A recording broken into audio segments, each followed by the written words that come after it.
Real estate లో ఎదగాలి అంటే లక్ చాలా బేస్ అయి ఉంటుంది అని చెప్పేసి అంటారు. వాడు నక్కని దొక్కేసి వచ్చిండ్రా. ఓన్లీ లక్కునే నమ్ముకొని భగవంతుడా నువ్వే దిక్కు నువ్వే కాపాడాలని చెప్పి దేవుని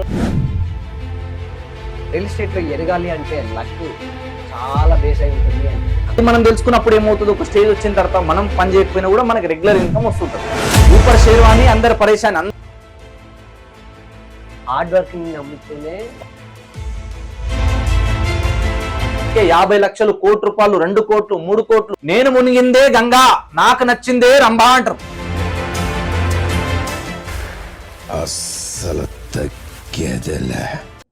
నమస్తే సంజయ్ గారు. నమస్కారం సార్. సంజయ్ గారు, చాలా మంది రియల్ ఎస్టేట్ లో ఉన్న వాళ్ళు అండ్ బయట నుంచి చూసే వాళ్ళు ఏమనుకుంటారు అంటే రియల్ ఎస్టేట్ లో ఎదగాలి అంటే లక్ చాలా బేస్ అయి ఉంటుంది అని చెప్పేసి అంటుంటారు. కొంతమంది హార్డ్ వర్కింగ్ నమ్ముతూనే వాళ్ళు చాలా వరకు సాధించి ఒక దగ్గర కూర్చొని ఉంటారు. అసలు దీంట్లో ఏది నమ్మాలి అంటారు, అసలు ఏది నిజం?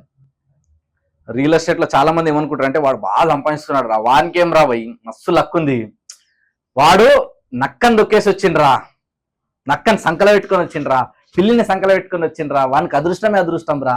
ఇట్లా చాలా మంది మాట్లాడుతుంటారు. లక్ మీద సక్సెస్ అయిన వాళ్ళు రియల్ ఎస్టేట్ లో ఉన్నారు, అది 1% ఉంటారు. ఓకే. హార్డ్ వర్క్ మీద సక్సెస్ అయిన వాళ్ళు కూడా ఉంటారు. వాళ్ళు ఎంత పర్సెంట్ ఉంటారు అంటే హార్డ్లీ ఒక 10 to 20% ఉంటారు. ఓకే. మరి మిగతా వాళ్ళు ఎట్లా సక్సెస్ అవుతారంటే స్ట్రాటజీలు ఉండాలి.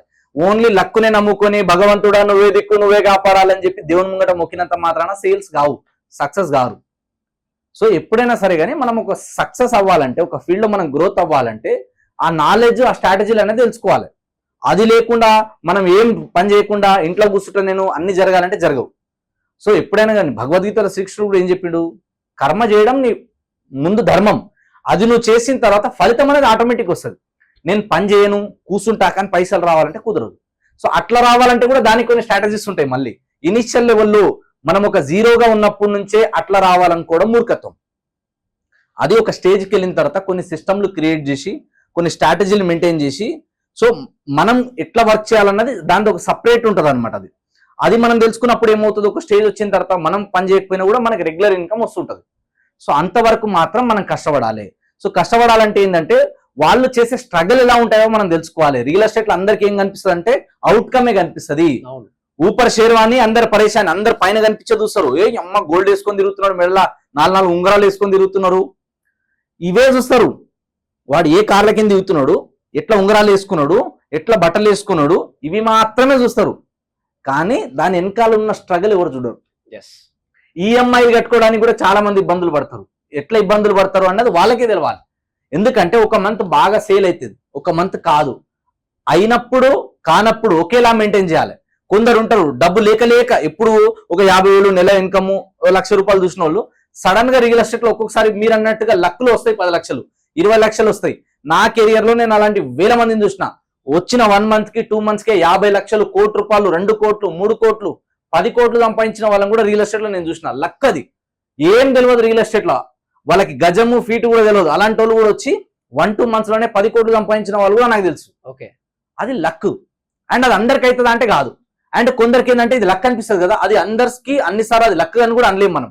ఎందుకంటే ఎవరైతే పర్సన్ ఉన్నారో ఆయన నాలెడ్జ్ ఏముంది, ఆయన స్కిల్ ఏముంది, ఆయన ఏం ఎక్స్పీరియన్స్ ఉంది, ఆయన గతంలో ఎక్కడ వర్క్ చేసి వచ్చారు, ఆయనకి ఎలాంటి నెట్వర్క్ ఉంది, ఎలాంటి సర్కిల్ ఉంది, ఆయన ఏ పొజిషన్ లో ఉండొచ్చారు, అవునా కదా. సో ఇవన్నీ కూడా మ్యాటర్ అవుతాయి అనమాట ఇప్పుడు కూడా. సో అవన్నీ బేస్ చేసుకొని రియల్ ఎస్టేట్ లో గ్రోత్ ఉంటుంది.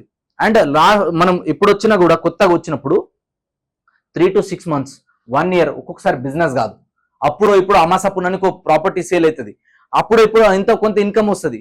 అదేంటంటే మనం స్ట్రగ్లింగ్ టైంలో మనకి సర్వైవ్ అవ్వడానికి హెల్ప్ అవుతుంది. ఓకే. సో అది వచ్చిన తర్వాత ఆ అమౌంట్ కూడా ఏంటంటే జాగ్రత్తగా దాచిపెట్టుకొని మనం ఏం చేయాలంటే రెగ్యులర్ గా మన మీద మనం ఖర్చు పెట్టుకొని మన నాలెడ్జ్ ని, మన స్కిల్స్ ని, మన టాలెంట్ ని మనం ఇంప్రూవ్ చేసుకొని మనలో ఉన్న ఒక కొత్త రూపాన్ని బయట ఎన్హాన్స్ చేసి మనల్ని మనం అప్గ్రేడ్ చేస్తూ ముందుకెళ్ళాలి. అప్పుడు మాత్రమే సక్సెస్ అవుతాం. సో లక్కుని ఓన్లీ నక్కుని నమ్ముకున్నా కూడా కాదు, ఓన్లీ హార్డ్ వర్క్ నమ్ముకున్నా కూడా కాదు. నాకు తెలిసిన వాళ్ళు కూడా రియల్ ఎస్టేట్ లో కొందరు ఉన్నారు, గత 5 సంవత్సరాల నుంచి 6 సంవత్సరాల నుంచి గాడిద కష్టం చేస్తూనే ఉన్నారు, కానీ ఏడున్నారో ఆడనే ఉన్నారు. ఎందుకంటే నేను మునిగిందే గంగా, నాకు నచ్చిందే రంభా అంటారు. అవును. అంటే వాడు మురికిలో మునిగినా కూడా ఇదే గంగా అనుకుంటారు. కాబట్టి ఎప్పుడు కూడా ఏంటంటే నేనే కరెక్ట్, నాకు ఎవరు చెప్తాడా, నేను ఎవరి మాట వినను. ఇప్పుడు కొత్తగా డైలాగ్ వచ్చింది, తగ్గేదేలే తగ్గేదేలే అంటాడు. జీవితంలో సంకనాశిపోతారు తగ్గేదేలే అనుకుంటే. జీవితంలో మనం సక్సెస్ కావాలంటే తగ్గాలి. ఎప్పుడు ఎక్కడ ఏ సందర్భంలో తగ్గాలి, ఎప్పుడు నెగ్గాలో మనకు తెలిసి ఉండాలి. ఎందుకంటే ఒకటి నేర్చుకోవాలి అన్నప్పుడు మనం తగ్గితేనే నేర్చుకోగలుగుతాం. డెఫినెట్ గా ఒక బెస్ట్ ఎగ్జాంపుల్ నాకు రామాయణం నుంచి చాలా పవర్ఫుల్ పాయింట్ ఇది, నన్ను చాలా ఇన్స్పైర్ చేసిన పాయింట్. సో ఎప్పుడైతే రామాయణం ఎండ్ అవుతుందో, రావణాసురుడు చనిపోయే ముందు రాముడు లక్ష్మణుతో అంటాడు అనమాట, పోయి ఒకసారి, ఆయన మహాజ్ఞాని, చాలా జ్ఞానం ఉన్న వ్యక్తి, ఆయన దగ్గర నుంచి ఏదైనా ఒక మంచి విషయం నేర్చుకొని రా, ఒక విషయం తెలుసుకొని రా అంటే లక్ష్మణుడు వెళ్తాడు, అడుగుతాడు. కానీ రావణాసుడు ఏం చెప్పాడు, ఈయన రిటర్న్ వచ్చేస్తాడు, ఆయనకు చాలా అహంకారం ఎక్కువ, ఏం చెప్పలే నాకు అని చెప్పి. అప్పుడు రాముడు వెళ్తాడు, రాముడు వెళ్తే రాముడు చెప్తాడు, ఏమని చెప్తాడు, నా తమ్ముడు కూడా నన్ను వదిలేసిపోయిండు, కానీ నువ్వు ఇలా సక్సెస్ అయినావు అంటే నీ తమ్ముడు నీ తోడున్నాడు కాబట్టి నువ్వు సక్సెస్ అయినావు అని చెప్తాడు. సో ఇక్కడ పాయింట్ ఏంటంటే, ఫస్ట్ వెళ్ళినప్పుడు లక్ష్మణుడికి ఎందుకు చెప్పలే, రాముడికి ఎందుకు చెప్పిండంటే, లక్ష్మణుడు అనే వ్యక్తి ఏమైతే ఉన్నారో ఆయన ఎక్కడికి వెళ్ళి నిలబడ్డాడంటే తల దగ్గర వెళ్ళి నిలబడ్డాడు. ఓకే. కానీ రాముడు ఎక్కడ నిలబడ్డాడు, కాళ్ళ దగ్గర వెళ్ళి నిలబడ్డాడు. అప్పుడు మాత్రమే నేర్చుకోగలిగాడు. అదే విధంగా మన లైఫ్ లో కూడా అంతే.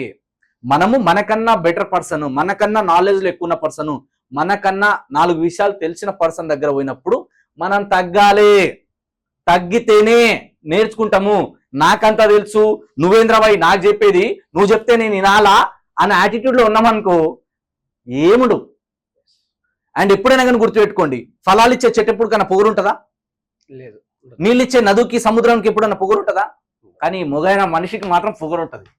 నేనే కరెక్ట్, నాకే అంత తెలుసు, నువ్వు చెప్తే నేను వినాలా, నేనేదో తెలుసా, నా మీద చెయ్యేసి ఏమైతే తెలుసా, ఈడ ఎమ్మెల్యే నాకు తెలుసు, ఎంపీ తెలుసు, నాకు సీఎం తెలుసు, నాకు పిఎం తెలుసు, ఎవరు తెలిసి ఏం చేసేది ఉంది మొగైనా? అవునా కదా? మన దగ్గర డబ్బు ఉన్నప్పుడే, మన దగ్గర ఏదైనా సక్సెస్ ఉన్నప్పుడే అందరూ మనల్ని వాల్యూ ఇస్తారు. డబ్బు లేని వ్యక్తిని ఎవ్వరు కూడా దేకరు. నీళ్లు లేని బావి దగ్గరికి, డబ్బు లేని మనిషి దగ్గరికి ఎవరు రాడు. హైలైట్ పాయింట్ చెప్తాయి ఇక్కడ, హైలైట్ పాయింట్ ఇది. హైలైట్ పాయింట్ ఏంటంటే, నీళ్ళు లేని బావిలో మనుషులు చెత్తేస్తారంట, డబ్బు లేని మనిషిని చెత్తలా అవుస్తారంట. కాబట్టి డబ్బు సంపాదించాలి. సంపాదించాలంటే నేర్చుకోవాలి. ఎదగడం ఒకటే కాదు, ఒదగడం నేర్చుకోవాలి. ఎంత డబ్బు వచ్చినా కూడా ఎప్పుడు కూడా మన కళ్ళు పైకెక్కొద్దు. ఎంత డబ్బు వచ్చినా కూడా ఎవరిని తక్కువ అంచనా చేయొద్దు. ఎంత డబ్బు వచ్చినా, ఎంత సక్సెస్ వచ్చినా కూడా నా దగ్గరే అన్ని ఉన్నాయి, నేను పెద్ద సక్సెస్ అయిపోయినా అన్న అహంకారం ఎప్పుడు రానియొద్దు. ఎప్పుడైతే మన ఈగో పెరిగిపోతుందో, 3 అక్షరాలే ఈగో, ఈ ఈగో పెరిగిపోతుందో ఆ రోజు నుంచే మన నాశనం మెల్లగా స్టార్ట్ అవుతుంది. మనిషికి ఎదుగుదల కనిపించినంత స్పీడ్గా డౌన్ఫాల్ అయ్యేది కనిపించదంట. కాబట్టి మనం జాగ్రత్త వహించాలి. మనకన్నా గొప్పోళ్ళు చాలా మంది ఉన్నారు, మనకన్నా తోపులు, తుర్రం ఖాన్లు, AK-47లు చాలా మంది పోయినారు. వాళ్ళతో పోల్చుకుంటే మనం చాలా తక్కువ, మనకేం తెలియదు, ఇప్పుడిప్పుడే నేర్చుకుంటున్నాం, ఇప్పుడిప్పుడే మనం ఇంకా ఎదగాల్సింది చాలా ఉంది అని ఎవరైతే గ్రౌండ్ టు అర్త్ ఉంటారో, డౌన్ టు అర్త్ ఉంటారో, ఎవరైతే ఒదిగి ఉంటారో, ఎవరైతే నేర్చుకునే స్వభావం కలిగి ఉంటారో, ఏదైనా తప్పు చేసేది నాది తప్పు అని రెస్పాన్సిబిలిటీ తీసుకుంటారో వాళ్ళు మాత్రమే సక్సెస్ అవుతారు. కాబట్టి ఓన్లీ లక్కుల మీద, ఓన్లీ హార్డ్ వర్క్ మీద నమ్ముకుంటే కాదు, స్ట్రాటజీలు తెలుసుకొని ఏం మైనస్లు చేస్తున్నాం, ఏం ప్లస్లు చేస్తున్నాం, ఏం రైట్ ఉంది మన దగ్గర, ఏం రాంగ్ ఉంది, ఏది మార్చుకుంటే నేను ముందుకు వెళ్ళగలుగుతా, ఇవి తెలుసుకొని ఎవరైతే నిజంగా గ్రో అవ్వాలనుకుంటారో అలాంటి వాళ్ళు మాత్రం గ్యారంటీగా రియల్ ఎస్టేట్లో సక్సెస్ అవుతారు. సో రియల్ ఎస్టేట్ అనేది బ్యూటిఫుల్ ఇండస్ట్రీ. రియల్ ఎస్టేట్లో రావడం అంటేనే అదృష్టవంతులు. అదృష్టం ఉంటేనే, దేవుని ఆజ్ఞ లేనిదే రియల్ ఎస్టేట్లకు రారు. అది ఎవరైనా కావచ్చు, మీరు నమ్మే అల్లా కావచ్చు, మీరు నమ్మే జీసస్ కావచ్చు, మీరు నమ్మే కృష్ణుడు కావచ్చు, రాముడు కావచ్చు, శివుడు కావచ్చు, ఎవరైనా కావచ్చు, భగవంతుని ఆజ్ఞ లేనిదే మీరు రియల్ ఎస్టేట్లకు రారు. వచ్చినారంటే భగవంతుని ఆజ్ఞ, మీరు రావాలి రియల్ ఎస్టేట్లకి. రియల్ ఎస్టేట్ అంటే నేను నవ్వుతూ ఆనందంగా బతుకు, అందరికి ఆనందాన్ని పంచు, అందరికి డబ్బు సంపాదించి పెట్టు అని చెప్పి ఒక గొప్ప ప్రొఫెషన్. దాన్ని గనక రెస్పెక్ట్ చేసి, ఆ నేల తల్లిని గనక మనం రెస్పెక్ట్ చేసి, ఆ ఇండస్ట్రీని రెస్పెక్ట్ చేసి, గురువు దగ్గర మనం సరెండర్ అయి పనిచేయగలిగితే, నాలెడ్జ్ తీసుకొని, సిస్టమ్ని తెలుసుకొని ఫాలో అవుతే డెఫినెట్గా చాలా అద్భుతమైన డబ్బు సంపాదించవచ్చు. ఇవి ఏం చెప్పినా ఎమోషనల్లో, ఫ్లోలో, తెలిసిదేలోకి ఏమైనా మిస్టేక్ మాట్లాడినా ఐఎమ్ వెరీ సారీ. ఇదంతా నా ఎక్స్పీరియన్స్, నేను చూసి వచ్చిన నా ఎక్స్పీరియన్స్తో మాత్రమే చెప్తున్నా. ఎవరిని హర్ట్ చేయాలని కానీ, ఎవరిని ఇబ్బంది పెట్టాలని కానీ నా ఉద్దేశం కాదు. చాలా చక్కగా చెప్పారు సంజయ్ గారు. అండ్ అలాగే చాలా మంది మీ టిప్స్ కోసం, మీ స్ట్రాటజికల్ ఏదైతే థియరీ ఉంటుందో దానికోసం మా ఆఫీస్కి కాల్స్ వస్తూ ఉన్నాయి. మీతో పాటు మాకు ట్రైనింగ్ నేర్చుకోవాలి అని ఉంది, అండ్ మీ ద్వారా మాకు ఇంకా ముందుకు వెళ్ళాలని ఉంది. రియల్ ఎస్టేట్లో ఉన్న వాళ్ళు, కొత్తగా రావాలనుకునే వాళ్ళు చాలా చాలా కాల్స్ వస్తున్నాయి. అసలు వాళ్ళందరూ మిమ్మల్ని డైరెక్ట్ గా అప్రోచ్ అవ్వాలి, మీకు డైరెక్ట్ గా కాల్ చేసి మీ ద్వారా ట్రైనింగ్ తీసుకొని ఎదగాలి అంటే ఏ విధంగా అవ్వచ్చు అంటారు? సో మా దగ్గర ఆన్లైన్ ఆఫ్లైన్ 2 క్లాసెస్ ఉంటాయి. సో 1-to-1 ట్రైనింగ్స్ ఉంటాయి, 1-to-many గ్రూప్ మీటింగ్స్ కానీ టీమ్ వైజ్ గా కూడా మేము ట్రైనింగ్స్ ఇస్తుంటాం. సో ఎవరైనా కూడా నిజంగా రియల్ ఎస్టేట్ లో సక్సెస్ అవ్వాలి, గోల్స్ డ్రీమ్స్ ఉన్నాయి, సీరియస్నెస్ తో ఉంటారు అందరు కాదు, మళ్ళా సీరియస్ గా నాకు సంపాదించాలి, సక్సెస్ అవ్వాలన్న కసి ఎవరికైతే ఉంటుందో, ఒక బలమైన కారణం ఎవరికైతే ఉంటుందో, అలాంటి వాళ్ళు ఎవరైనా సరే రావాలనుకుంటే స్క్రీన్ పైన కనిపిస్తున్న నంబర్ కాల్ చేస్తే మా టీం వాళ్ళు గైడ్ చేస్తారు. మా మీటింగ్స్, సెమినార్స్, ఈవెంట్స్ ఉన్నప్పుడు అటెండ్ అవ్వచ్చు. మీటింగ్ అయిన తర్వాత, మీటింగ్ వచ్చిన తర్వాత, ట్రైనింగ్ తీసుకున్న తర్వాత మాత్రం ఒక్క విషయం ప్రతి ఒక్కరు గ్యారంటీగా చెప్పగలుగుతారు, ట్రైనింగ్ తీసుకొని మంచి పని చేసిన అన్న ఫీలింగ్, ఆ సాటిస్ఫాక్షన్ తో రిటర్న్ వెళ్తారు. That is my guarantee. Definitely Sanjay గారు, and all the best and keep going. Thank you. Thank you sir.